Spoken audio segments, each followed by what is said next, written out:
दिल्ली में नामांकन का आज आखिरी दिन है। एमसीडी के चुनाव के लिए नामांकन का आज आखिरी दिन है, लिहाजा सभी दलों के नेता एक्शन में हैं। दिल्ली में गीता कॉलोनी में नामांकन सेंटर पर दिल्ली के डिप्टी सीएम मनीष सिसोदिया खुद पहुंचे हैं। पार्टी उम्मीदवारों का समर्थन करने सिसोदिया उनकी हौसला अफजाई करने के लिए नामांकन सेंटर पर पहुंचे हुए हैं।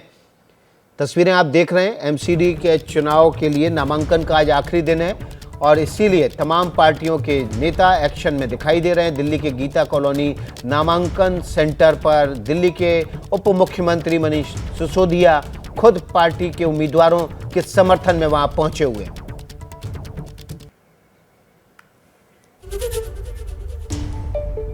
एबीपी न्यूज से एक्सक्लूसिव बातचीत में मनीष सिसोदिया ने एमसीडी चुनाव में आम आदमी पार्टी की जीत का दावा किया है। संवाददाता दीपक रावत ने सिसोदिया से बात की।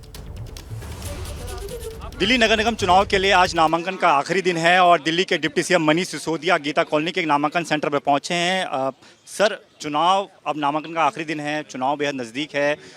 कूड़े को आपने मुद्दा बनाया है, लेकिन तमाम जो विपक्षी पार्टियां वो अलग अलग मुद्दे पर बात कर रही हैं। क्या सिर्फ कूड़े के ही बल पर चुनाव में जा रहे हैं? नगर निगम का काम है दिल्ली के मोहल्लों को साफ रखना, दिल्ली की गलियों को साफ रखना, दिल्ली की गलियों से कूड़ा हटाना, दिल्ली की सड़कों को, जो गलियों की मोहल्ले की सड़कें हैं उनको सुंदर बना के रखना, ये नगर निगम का काम था। भारतीय जनता पार्टी ने पिछले 15 साल से गंद मचा रखा है पूरी दिल्ली में। हर तरफ कूड़ा कूड़ा, सारी गलियां खराब पड़ी हैं, सारी सड़कें नालियां खराब पड़ी हैं। तो आज पूरी दिल्ली की जनता इस बात पे अब अड़ गई है कि अपनी गलियां साफ़ करानी है, अपनी मोहल्ले के नालियां साफ़ रखनी है, अपने मोहल्ले को चमका के रखना है। और वो काम आम आदमी पार्टी कर सकती है। उनको लगता है जैसे अरविंद केजरीवाल जी को मौका जब स्कूल चलाने के लिए दिया, अस्पताल चलाने के लिए दिया तो शानदार हो गए, बिजली फ्री हो गई, तो वैसे ही जब अरविंद केजरीवाल जी को ये मौका मिलेगा कि दिल्ली के मोहल्लों में नगर निगम का जो काम था, जो 15 साल से नगर निगम को करना था, गलियां साफ़ करने का, कूड़ा उठाने का काम, कूड़े के मैनेजमेंट का, जिससे कूड़े के पहाड़ बना के रख दिए, तो ये काम भी केजरीवाल जी के नेतृत्व में जब होगा तो बहुत शानदार होगा। सर, आपने कूड़े को तो बड़ा मुद्दा बनाया, लेकिन बीजेपी की बात करें तो कभी प्रदूषण, कभी सुकेश की चिट्ठी और कभी नई एक्साइज पॉलिसी, इन तमाम चीज़ों पर वो बात करते हैं। तो क्या लगता है कि इस बार कूड़े का मुद्दा भारी पड़ पाएगा? जिन्हें काम करना आता है वो अपने काम गिनाते हैं और जनता तो काम चाहती है। जिन्होंने कोई काम नहीं किया 15 साल, अब वो मनोहर कहानियां सुना के चुनाव जीतना चाहते हैं। गुजरात के साथ जिस तरीके से चुनाव हो रहा है, तो आपको लगता है कि आपके लिए थोड़ा सा मुश्किल वक्त हो जाएगा, क्योंकि वहाँ पर भी आप लोगों को बहुत जोर शोर से चुनाव लड़ रहे हैं? चुनाव जनता लड़ रही है, दिल्ली की जनता दिल्ली का चुनाव लड़ रही है और दिल्ली में बदलाव चाहती है। इनको बीजेपी को उठा के फेंकना चाहती है। 27 साल से गुजरात में यही हालत कर रखी है इन्होंने।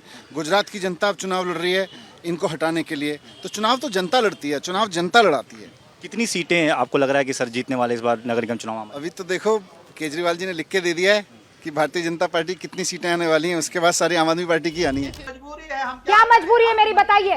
मैं अभी आपको बताती हूँ कि मैंने ओए होए होए होए नमकीन के चटकारे लेते हुए टकटकी मार के डिबेट शो को पॉज रिपीट कर करके देख रहे हैं जोगिंदर जी। इनकी तरह आप भी देखें अपनी फेवरेट डिबेट्स को रिपीट कर और डाउनलोड कीजिए एबीपी लाइव ऐप अपने स्मार्ट टीवी पर।